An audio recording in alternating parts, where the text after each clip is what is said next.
আসসালামু আলাইকুম। কৃষি এগ্রো নার্সারিতে দেখতে পাচ্ছেন পটলের চারা সাজানো হচ্ছে। সে বিষয়ে আমরা কিছু আলোচনা করব।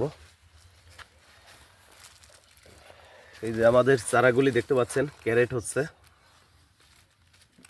শাহিন ভাই, এই ক্যারেটের ভিতর কতটি চারা লোড দিচ্ছেন? বড় ক্যারেট বড় ক্যারেটে 105 পিস চারা আটে। 105 পিস। তার ভিতরে 10 পিস আমরা এই যে সুতা দিয়ে, এই যে প্লাস্টিক সুতা, এই সুতা দিয়ে 10টা চারা আমরা বেঁধে দিছি। হ্যাঁ, 10টা চারা হচ্ছে পুরুষ চারা। হ্যাঁ, আর বাদ বাকি 95টা আছে হচ্ছে মেয়ে চারা। মেয়ে চারা। তাহলে 105টা হলো। 105টা চারা ফ্রি দিয়ে থাকি আমরা। আচ্ছা ভাই, 1 বিঘা জমি অর্থাৎ 33% জমিতে যদি পটল চাষাবাদ করা যায় তাতে কেমন পটল উৎপাদন করা যায়?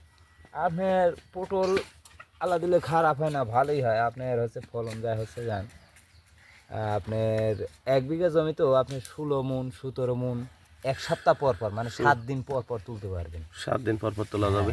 আচ্ছা, এটা কোন জাতের চারা হবে ভাই? এটা হচ্ছে বাড়ি টু সর্বোচ্চ লম্বা পটল। বাড়ি টু সর্বোচ্চ লম্বা পটল। ডরাকাটা দাগ আছে। আচ্ছা, 1 বিঘা জমিতে কত পিস চারা রোপণ করতে হবে? অর্থাৎ 33% জমি। 33% জমিতে আপনি 600 পিস চারা লাগবে। 600 পিস চারা রোপণ করতে হবে।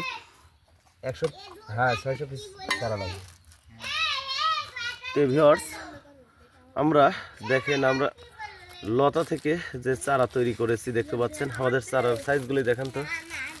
প্রতি পিস চারা দেখেন কি সুন্দর সতেজ চারা, দেখার মতো চারা।